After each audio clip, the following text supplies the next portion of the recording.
They didn't abandon Earth. They fled across southern Mesopotamia, where the Tigris and Euphrates carved civilization from alluvial plains. Temple inventories at Uruk, Eridu, Nippur and Lagash document a pattern. Sacred objects systematically removed, sanctuaries structurally intact but ritually empty, administrative tablets preserving not conquest or natural disaster, but procedural withdrawal. The Anunnaki, recorded in humanity's earliest cuneiform archives, did not leave because their work was finished. So what systemic crisis forced even those who governed cities and commanded floods to retreat? And why does the administrative record suggest they left before resolution, not after? These tablets rest now in climate-controlled archives. The British Museum, the Louvre, the Iraq Museum in Baghdad, the Istanbul Archaeological Museums. Cuneiform impressions pressed into wet clay 5,000 years ago, baked hard by time and fire, carrying fragments of a narrative that refuses to resolve into comfortable allegory. If you're drawn to histories where archaeological layers contradict mythological interpretation, where administrative records encode crisis management rather than cosmic drama, where absence becomes the most revealing evidence, let your breathing slow. This account has waited since the early Bronze Age. It will wait through your drowsiness tonight. The word Anunnaki appears in humanity's earliest written records. Tablets from Uruk and Eridu, dated to the late 4th millennium BC, already use this term with an assumption of familiarity. No origin story, no explanatory aside. Just a designation that scribes expected readers to understand as readily as they understood king, or priest, or temple. Linguistically, it fragments into components scholars have debated for over a century. An, the sky god, chief of the pantheon. Na, a possessive or relational marker, ki, earth. At its most literal, the term suggests those of Anu related to earth, or princely offspring descended. One interpretation, debated but persistent in alternative scholarship, passes the syllables differently. Those who from heaven to earth came. This reading remains outside mainstream academic consensus, but it transforms the Anunnaki from abstract personifications of natural forces into something more specific, not symbols, not allegories. Documented arrivals whose presence on Earth was recorded not as eternal truth, but as historical event. The text preserving their activities are scattered but substantial. The Enuma Elish, discovered in the ruins of Nineveh in 1849, describes their role in cosmic organization and governance hierarchies. The Atrahasis, epic, older than the biblical flood account by at least 1,000 years, records their administrative systems and eventual systemic crisis. Cylinder seals, small stone cylinders carved with intricate reliefs, show them seated on thrones, descending from sky symbols, receiving offerings from human figures rendered deliberately smaller in scale. Temple hymns, ritual instructions, and economic tablets describe them not as distant philosophical abstractions, but as active administrators. They held councils, they delegated authority, they maintained what the texts call the me, divine ordinances regulating kingship, as irrigation protocols, trade standards, astronomical observations, and the operational mechanics of city-state governance.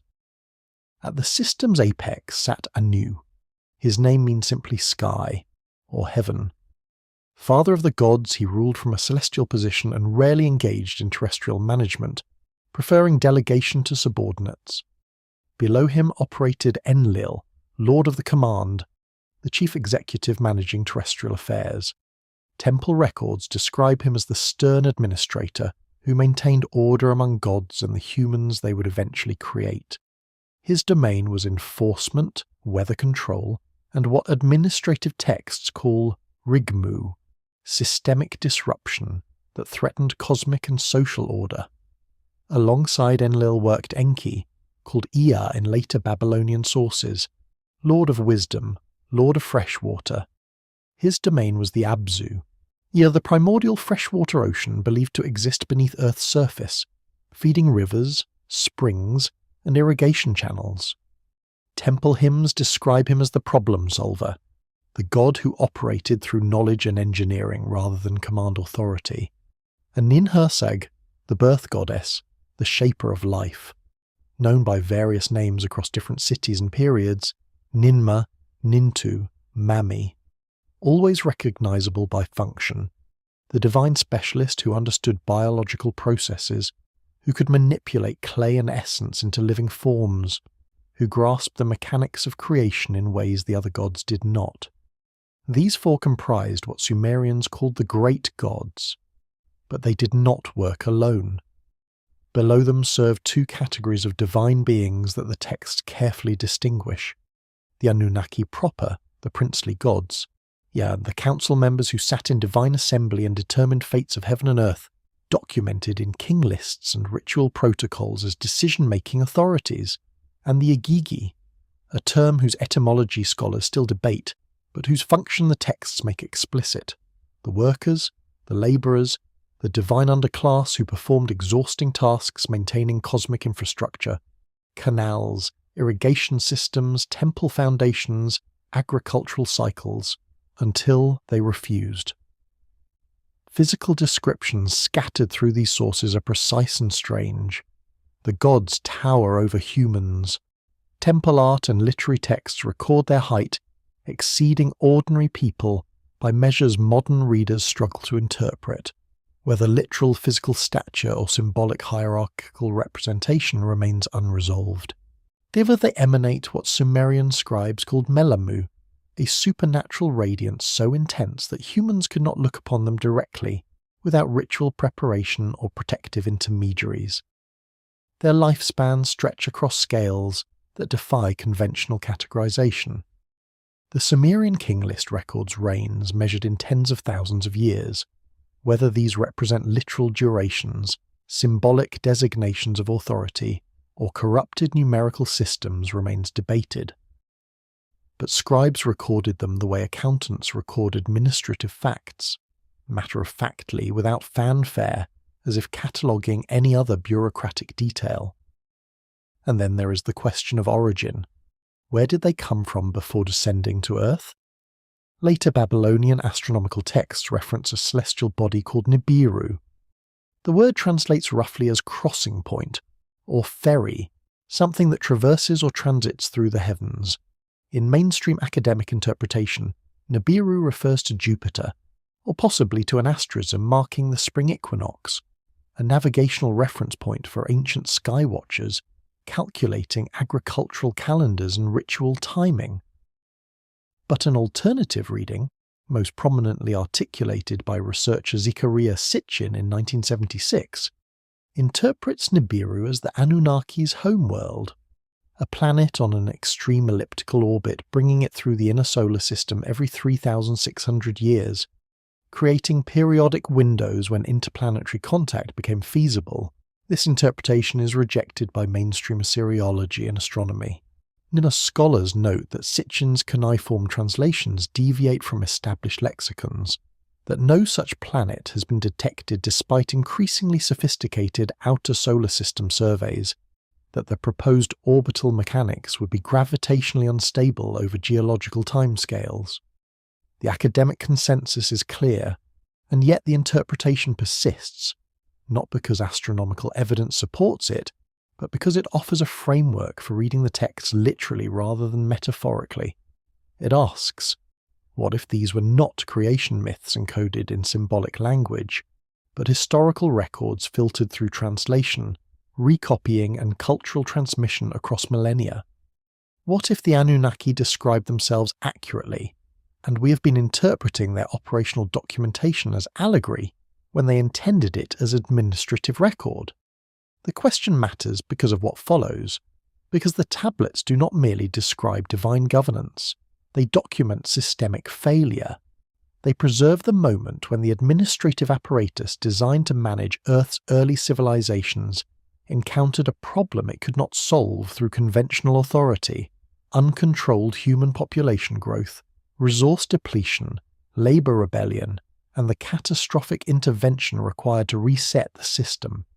They document withdrawal, not as mythic departure into abstraction, but as procedural evacuation recorded with the same bureaucratic precision that once tracked daily offerings and irrigation schedules.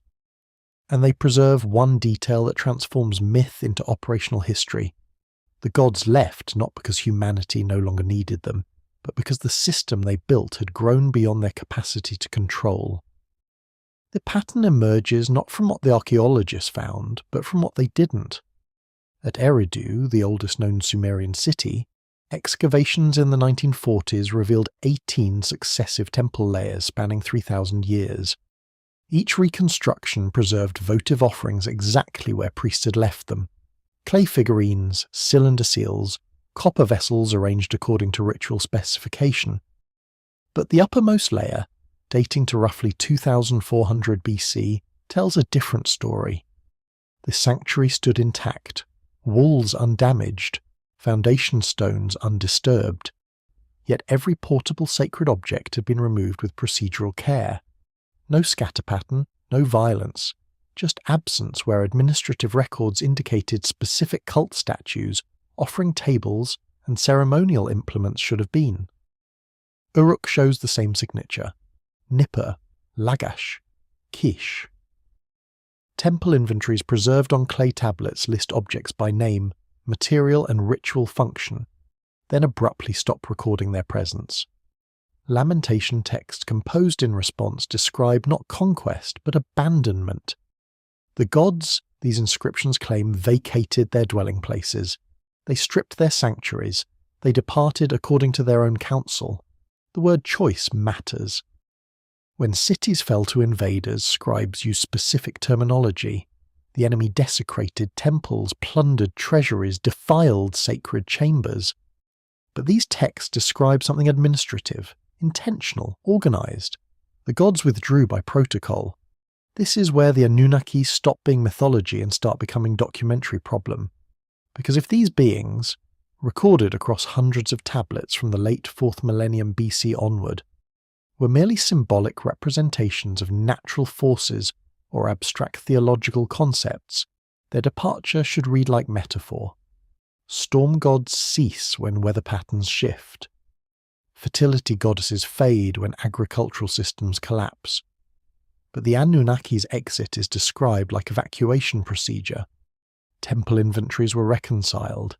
Sacred implements were accounted for and removed. Ritual schedules were discontinued in orderly sequence. And then, according to multiple independent textual sources, they left Earth entirely, as returning to wherever they had originally descended from. The texts never explain why. They describe the process of departure with bureaucratic precision. They catalogue the consequences: cities without divine oversight, humanity without administrative intermediaries, temple economies collapsing into localized kingship structures. They preserve the lamentation literature expressing confusion and abandonment, but they do not record the reason. Or perhaps more accurately, they record the reason in fragments scattered across crisis narratives, flood accounts, and divine council proceedings, texts that describe not theology, but systems management under catastrophic strain. Texts that suggest the Anunnaki did not leave because their mission succeeded. They left because something forced a choice between departure and an outcome the records describe as unacceptable. The question is not whether they withdrew. Archaeological layers and administrative tablets confirm procedural abandonment across multiple sites within a compressed time frame.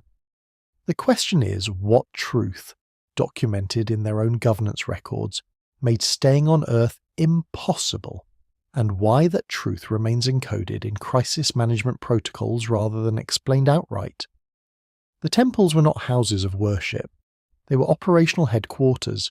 Economic tablets from Uruk, dated to approximately 3200 BC, record daily transactions with accounting precision that rivals modern bookkeeping.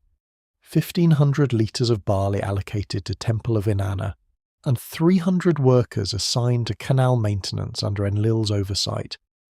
42 sheep delivered to Enki's sanctuary for ritual processing. Each entry signed, witnessed, and cross-referenced against master inventories maintained by scribes who answered not to human kings but to divine administrators. The gods did not merely receive offerings, they managed supply chains. Temple hymns describe Anu presiding over what the texts call the assembly of the great gods, a council structure with documented voting procedures, jurisdictional boundaries, and dispute resolution protocols. These were not metaphorical gatherings. Administrative texts reference specific decisions made in the assembly, cite divine ordinances issued by council decree, and record implementation timelines for agricultural reforms, water distribution systems, and population management policies. Enlil's title, Lord of the Command, appears across thousands of tablets not as poetic flourish, but as functional designation. His domain included weather systems that determined irrigation success, but also enforcement mechanisms, plague, drought, famine deployed not as divine punishment in the theological sense, but as population control measures documented in crisis management records. The Atrahasis epic preserves one such intervention. When human populations exceeded sustainable levels, Enlil implemented what the text calls the noise, overpopulation, creating strain on resources and administrative capacity. His solution? Sequential corrective measures. First drought, then plague, then famine, each calibrated, each temporary, each designed to reduce numbers without complete eradication. These read less like mythology and more like policy documentation. Enki operated differently. Temple records describe him supervising what Sumerians called the Absu, not merely a mythological freshwater ocean, but the aquifer systems feeding Mesopotamian agriculture. His priests maintained hydraulic knowledge, well-digging specifications, canal gradient calculations, seasonal flow predictions. Knowledge that, according to the texts, originated with Enki himself and was transmitted through priesthood lineages that functioned as engineering corps. Ninhursag's role remains the most technically specific. Birth incantations invoke her by function. The lady who forms, the mother of clay and blood. Temple texts describe her understanding biological processes, gestation periods, birth complications, a hybrid sterility, with detail that suggests not supernatural power, but specialized knowledge applied systematically. Archaeological evidence supports administrative interpretation over allegorical. At Eridu, excavation layers show temple rebuilding occurred on average every 200 years across 3 millennia, but each reconstruction preserved exact spatial orientation, foundation measurements, and ritual chamber specifications. This suggests institutional continuity maintained by something more stable than changing priesthoods or evolving belief systems. At Nippur, the temple complex of Enlil covered over 17 hectares at its height. Not a shrine. An administrative city within a city with separate chambers for grain storage, livestock processing, textile production, and what excavators identified as archive rooms containing thousands of tablets, tracking resource allocation across multiple city-states. The gods did not inhabit abstract heavens. They maintained offices, and the system functioned. Temples fed populations, irrigation sustained agriculture, conflicts were arbitrated through divine council structures recorded in legal texts, until the labour force designed to maintain it began exceeding the capacity of those who designed them. The tablets record this moment with remarkable candour. Humanity grew too numerous, too adaptive, too resilient to control through the same administrative mechanisms that once governed divine labourers. Something would have to change, or someone would have to leave. The system collapsed not from external invasion, but from internal refusal. The Atrahasis epic, preserved on tablets from Old Babylonian period copies, dating to approximately 1700 BC, but recording events the text itself places thousands of years earlier, opens with a problem rarely discussed in mythological interpretation: divine labour exhaustion. For 40 years, the text specifies this duration with administrative precision, The Igigi had maintained Earth's infrastructure. They dug the great rivers, they carved irrigation channels, they dredged the Tigris and Euphrates to ensure consistent flow. They hauled earth for temple foundations, maintained water distribution networks, and performed the exhausting physical work that kept the Anunnaki's governance system operational. The text describes their labour not as sacred duty, but as dullum, corvée labour, the same term used in later periods for compulsory state work assignments imposed on human populations. Then, according to the epic, the Igigi gathered in assembly. They made a collective decision recorded with the formal language of administrative revolt. We will no longer bear this labour. They burned their tools, they surrounded Enlil's dwelling, and they demanded relief. The scene that follows reads less like mythological drama and more like crisis negotiation. Enlil summoned the Council of Great Gods.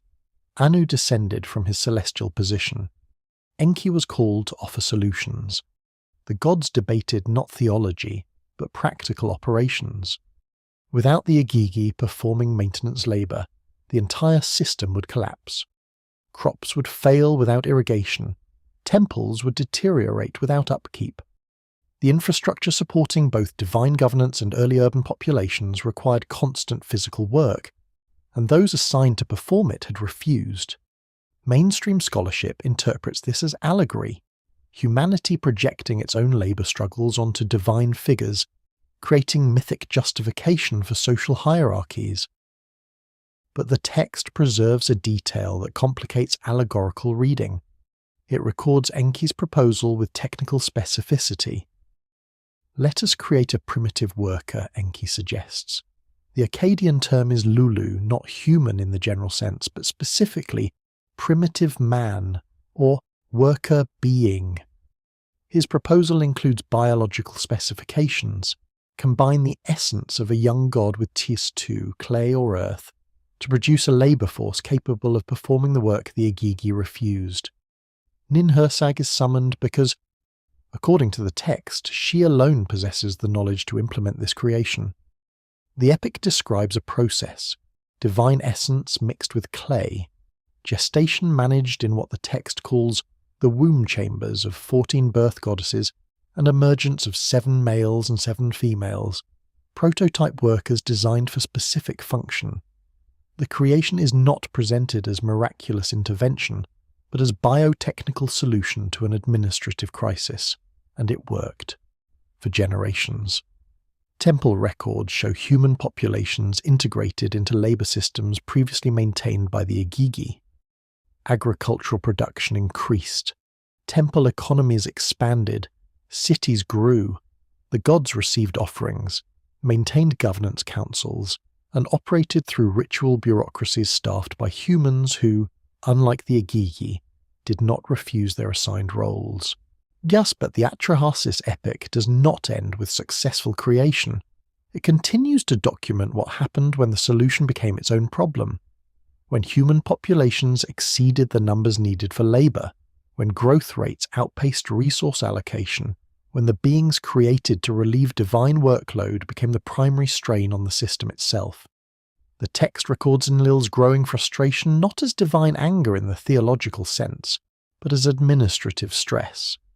Humanity multiplied. They spread. They consumed resources. They generated what earlier tablets called rigmu, the noise, the disruption, the systemic pressure of overpopulation. And unlike the Igigi, who could be threatened or negotiated with as fellow divine beings, humans proved impossible to control through conventional authority. Corrective measures were attempted. The text documents them sequentially. Drought, plague, famine. Each reduced populations temporarily. Each time, humanity recovered. The labour force designed to solve one crisis had generated another, and the gods who created them now faced a question their administrative systems could not resolve. What do you do when the solution becomes the threat? The creation was not spontaneous. It was engineered. The Atrahasis epic devotes 42 lines to describing the process Ninhursag employed, more technical detail than devoted to flood construction, more procedural specification than given to any other divine action in the text. This distribution of narrative attention suggests the scribes considered the methodology significant enough to preserve with unusual precision, and Ninhursag is summoned to what the text calls the House of Shimti, the fate-determining house.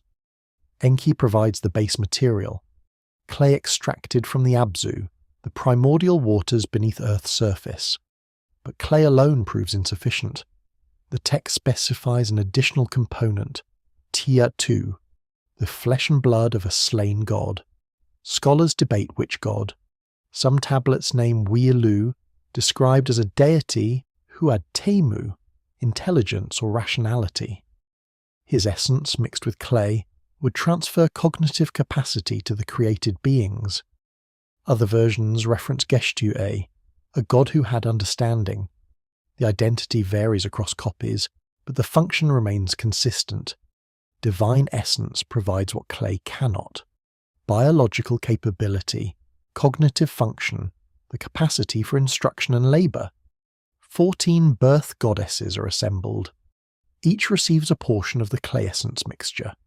Gestation proceeds in what the text describes with gynecological terminology that Assyriologists recognize from medical incantations, birth positions, labour duration, delivery complications.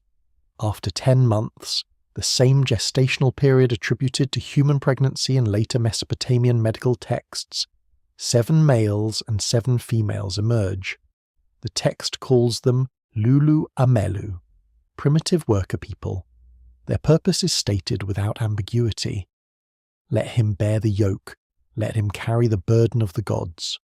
Administrative tablets from Uruk-and-Ur, dated centuries after the epic's composition, show this language became standard in labour allocation records. Human workers are described as bearing Dulu, the same corvée labour term previously applied to the Igigi.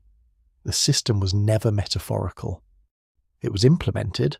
Archaeological evidence from early dynastic period sites, approximately 2900 to 2300 BC, shows rapid urban expansion requiring massive labour coordination.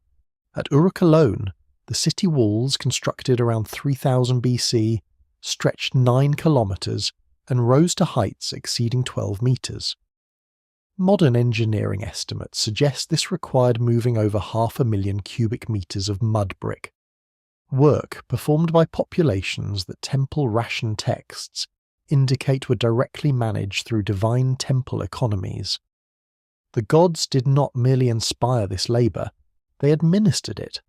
Ration tablets specify daily allotments, barley measured by volume, beer measured by vessel capacity, textiles distributed seasonally. Workers were categorised by function: canal diggers, field labourers, and temple maintenance crews, each receiving provisions calibrated to workload. The system mirrors exactly what the Atrahasis epic describes: humans performing the infrastructure maintenance the Igigi refused.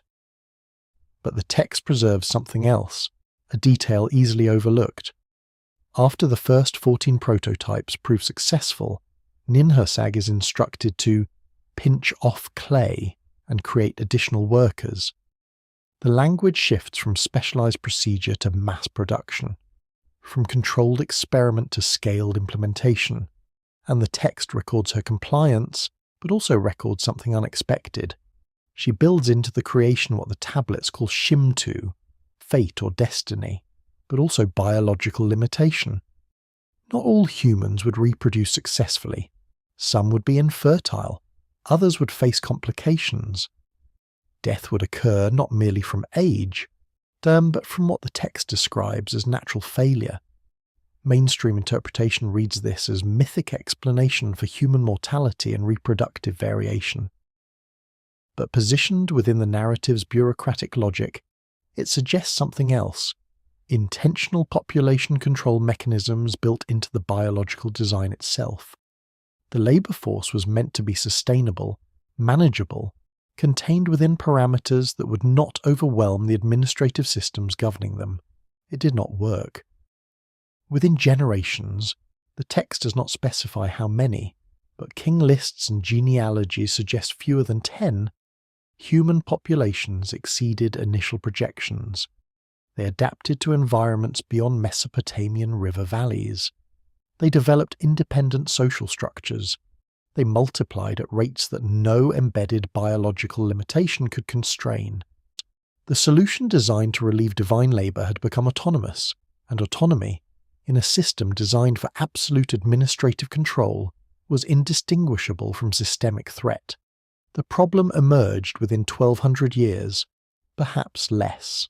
The Atrahasis epic uses a specific term to describe what happened: rigmu.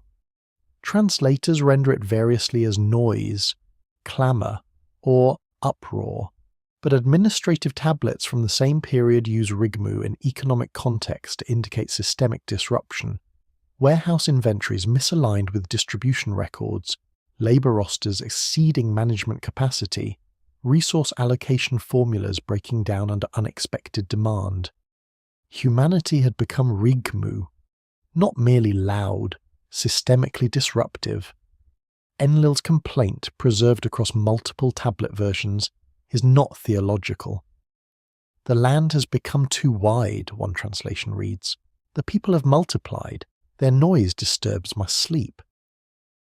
But the Akkadian term translated as disturbs carries administrative connotation, to throw into disorder, to destabilize established procedure.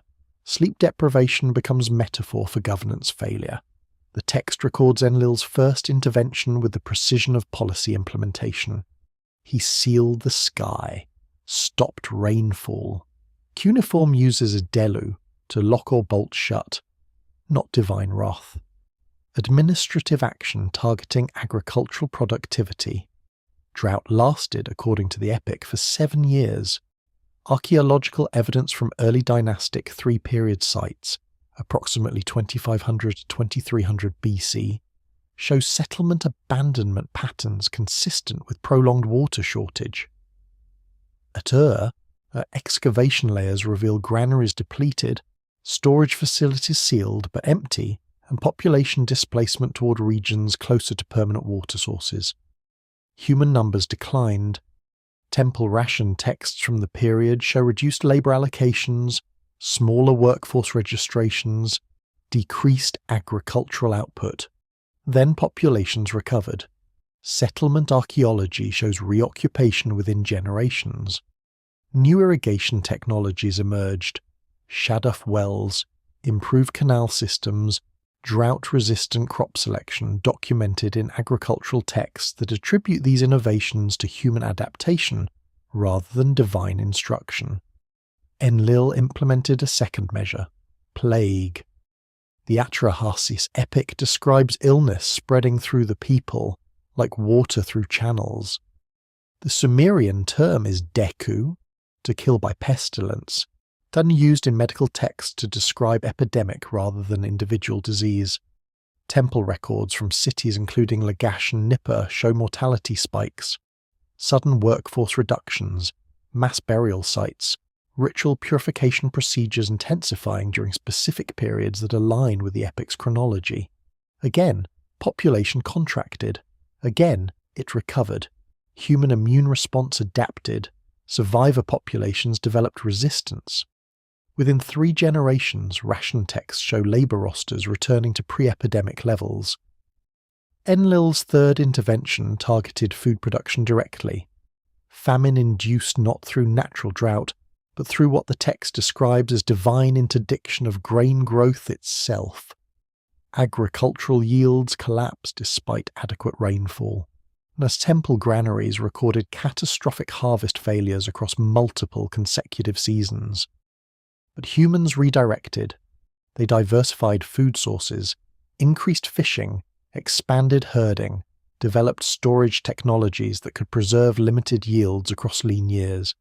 Texts from Umma and Gersu show administrative adaptation, new ration calculation methods, redistribution protocols, emergency resource sharing agreements between city-states. The pattern is undeniable. Every corrective measure produced temporary reduction followed by adaptive recovery. Human resilience had become the crisis. What the texts reveal, and what mainstream interpretation often overlooks, is that these interventions failed not because they were insufficient, but because they targeted populations that had already exceeded the parameters of their original design. The lull created to perform specific labour within managed temple economies had become self-organising, technologically innovative, reproductively autonomous populations spread across territories far beyond initial administrative control. The gods had created workers. Workers had become civilizations. And civilizations, the record suggests, could not be governed through the same hierarchical protocols that managed divine labour forces or controlled early prototype populations. Enlil convened the council a final time. The decision recorded in the Atrahasis epic is presented not as divine anger, but as administrative consensus. The system had failed. Corrective measures had proven ineffective. The human population represented a destabilizing force that conventional governance could no longer contain. A more extreme solution would be required, one that would either reset the system entirely or prove that even the gods who designed humanity had miscalculated the consequences of creating something capable of surviving their attempts at control. The tablets describe what came next not as punishment, but as last resort. The decision was unanimous. The method was total.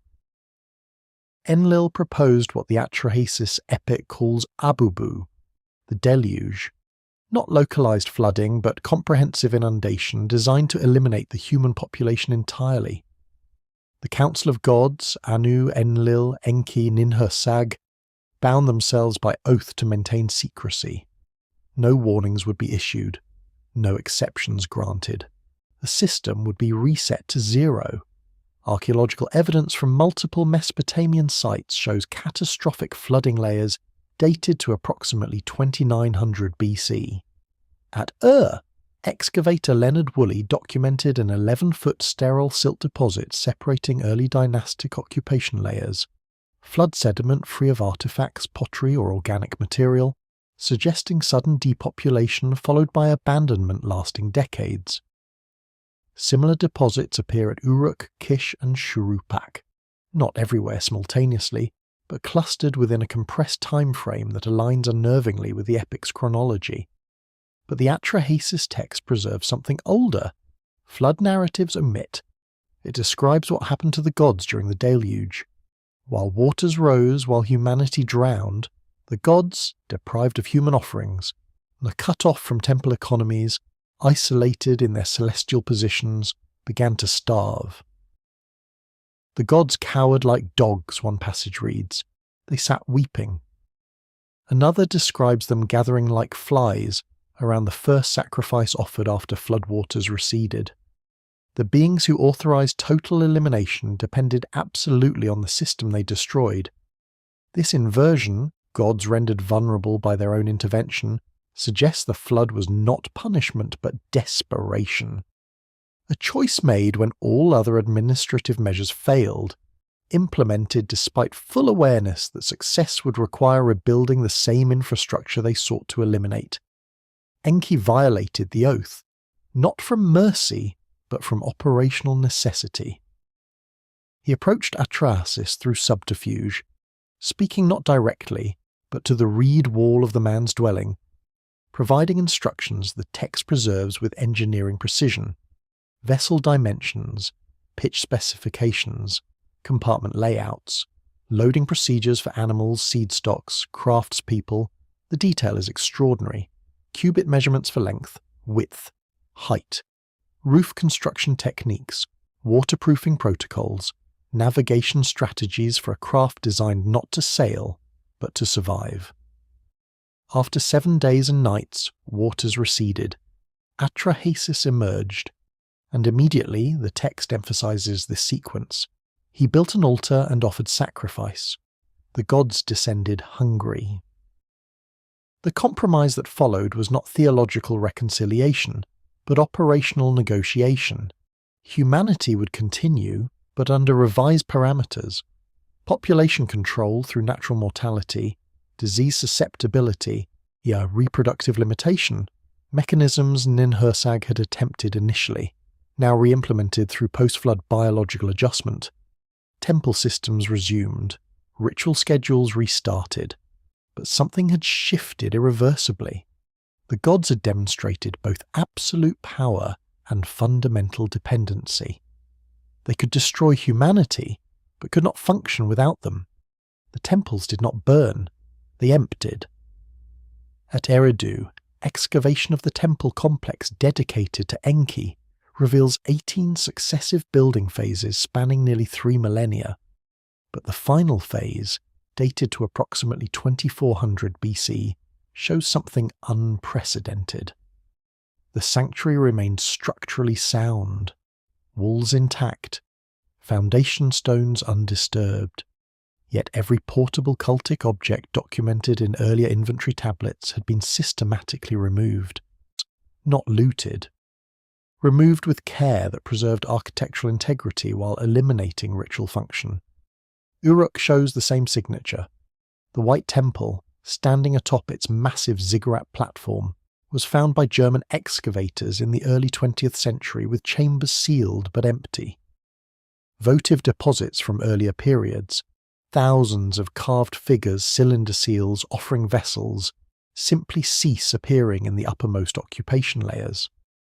Archaeologists initially attributed this to later plundering, but lamentation texts from the period describe something else entirely.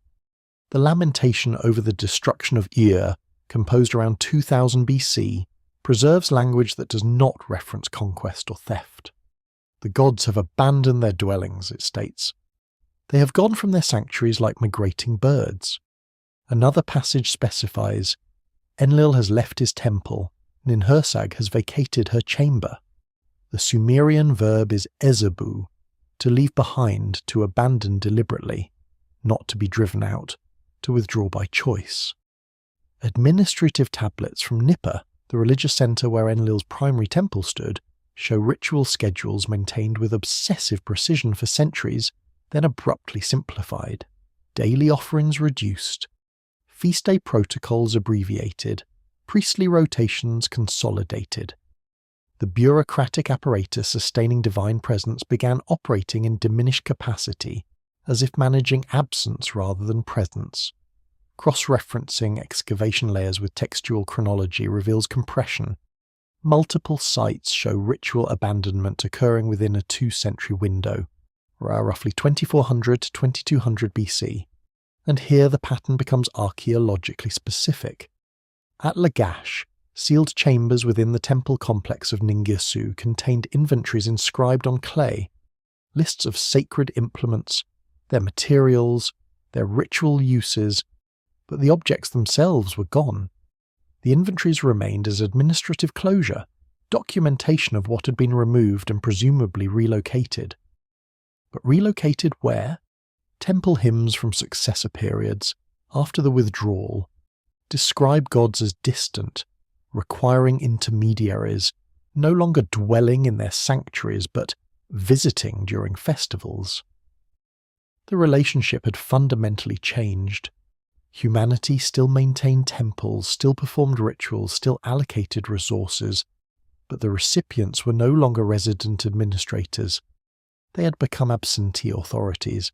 Societal consequences appear in settlement archaeology. Cities that thrived under temple-centered economies began fragmenting. Lagash and Umma engaged in prolonged border conflicts over irrigation rights, disputes that earlier administrative records suggest would have been arbitrated through divine council structures. Without resident divine oversight, human governance filled the vacuum. Kingship transitioned from divinely appointed intermediary to autonomous authority. The withdrawal was procedural, documented, and permanent, and it left populations dependent on administrative systems suddenly operating without the administrators who designed them. The forbidden truth was not about power, it was about dependency. The Anunnaki, as preserved in administrative records spanning nearly 2 millennia, operated as authorities capable of commanding floods, enforcing plagues, and biologically engineering labour forces, yet the Atrahasis epic documents their starvation during the deluge. Temple hymns describe gods receiving sustenance through offerings. Economic tablets track divine rations with the same precision applied to human workers. Omnipotence existed within a closed loop requiring continuous human maintenance. This is where mythological interpretation diverges from operational reading. Traditional scholarship treats these narratives as humanity, projecting its social anxieties onto cosmic drama, gods representing natural forces, myths encoding agricultural cycles, creation stories explaining human purpose. But the tablets preserve bureaucratic language, allocations, quotas, jurisdictions, enforcement mechanisms. They document labour revolt, population management crises, and systemic collapse using terminology found in administrative archives, not theological poetry. The pattern mirrors what organisational theory calls infrastructure dependency, complex systems requiring constant inputs to maintain operational stability. When the Igigi refused labour, the entire governance structure faced collapse. When humans exceeded population parameters, corrective measures failed because the system had become dependent on the labour it sought to reduce. The gods created workers to relieve divine workload. Workers became autonomous populations. Populations exceeded administrative capacity. Authorities implemented catastrophic reset. Reset proved unsustainable without the labour force it eliminated. Each intervention generated consequences that compounded systemic stress rather than resolving it. Archaeological evidence shows temple economies dominating early dynastic Mesopotamia. Centralized resource distribution, bureaucratic labour allocation, ritualized governance connecting divine authority to material stability.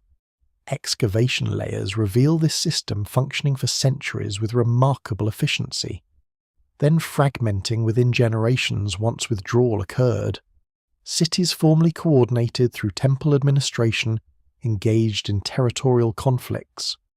Kingship transitioned from divinely mediated to militarily enforced. Economic distribution decentralized. The infrastructure designed for divine oversight adapted to human autonomy. But the transition was neither smooth nor inevitable. Lamentation texts describe societal trauma. The gods have abandoned us, inscriptions repeat. Not as theological doubt, but as administrative reality. The authorities who designed urban systems, who maintained irrigation networks, who arbitrated disputes, had withdrawn procedurally, and human populations faced the prospect of sustaining complexity without the expertise that built it. The forbidden truth encoded in these records is not that gods existed. It is that even beings depicted as omnipotent operated within systemic constraints they could not transcend. They depended on infrastructure. They required labour. They faced unintended consequences. They implemented solutions that generated new crises, and ultimately they withdrew, not because their mission succeeded, but because the system they built proved ungovernable through the mechanisms they designed to control it. Humanity inherited not divine perfection, but systemic fragility dressed as cosmic order. And the question these texts refuse to answer is whether we inherited only the infrastructure, or also the vulnerabilities that forced its creators to evacuate. They did not leave because their work was finished. They left because continuation had become impossible. The evidence converges from multiple independent sources. Temple inventories documenting systematic removal of sacred objects at Uruk, Eridu, Nippur, and Lagash. Archaeological layers showing ritual abandonment without structural destruction. The Atrahasis epic preserving administrative language. Rigmu, Dulu, Ezebu, terms encoding systemic strain rather than mythological allegory. Lamentation text describing departure as procedural. The gods have gone from their sanctuaries like migrating birds. Not driven out, not defeated, withdrawn by calculated decision. The forbidden truth preserved in these records is not that gods existed, but that even beings described as omnipotent faced constraints they could not overcome. Dependency on human labour, vulnerability to population dynamics they could not control, and systemic fragility requiring catastrophic intervention that proved unsustainable. The flood reset populations temporarily, but post-deluge compromise documents reveal the deeper problem. Humanity recovered, adapted, continued multiplying beyond parameters that divine administrative systems could manage. The solution created to relieve the Igigi had become autonomous, and autonomy, within hierarchical governance structures, functioned as existential threat. Withdrawal was not abandonment. It was evacuation before total systemic collapse. Temple economies transitioned to human kingship. Ritual systems persisted, but operated without resident divine oversight. Cities that thrived under centralized administration fragmented into competing territorial states. The infrastructure remained: irrigation networks, legal codes, astronomical observations, architectural knowledge, but the authorities who designed them had departed, leaving humanity to maintain complexity without the expertise that built it. And yet, humanity persisted. Archaeological continuity shows cities rebuilt after destruction, irrigation systems maintained across generations, or cuneiform literacy preserved through scribble schools that transmitted not divine revelation, but accumulated technical knowledge. The labor force designed to serve gods became civilizations capable of surviving without them. Perhaps that was the truth too dangerous to record explicitly, that the created had surpassed the capacity of creators to contain them. As your breathing slows, imagine those ancient cities, Uruk's massive walls, Eridu's empty temple chambers, Nippur's sealed archives. Imagine populations adapting to absence, maintaining rituals for gods who no longer answered, preserving tablets documenting governance systems designed by authorities who withdrew before resolution. The past whispers across 5 millennia. Systems are fragile. Labor revolts. Populations exceed projections.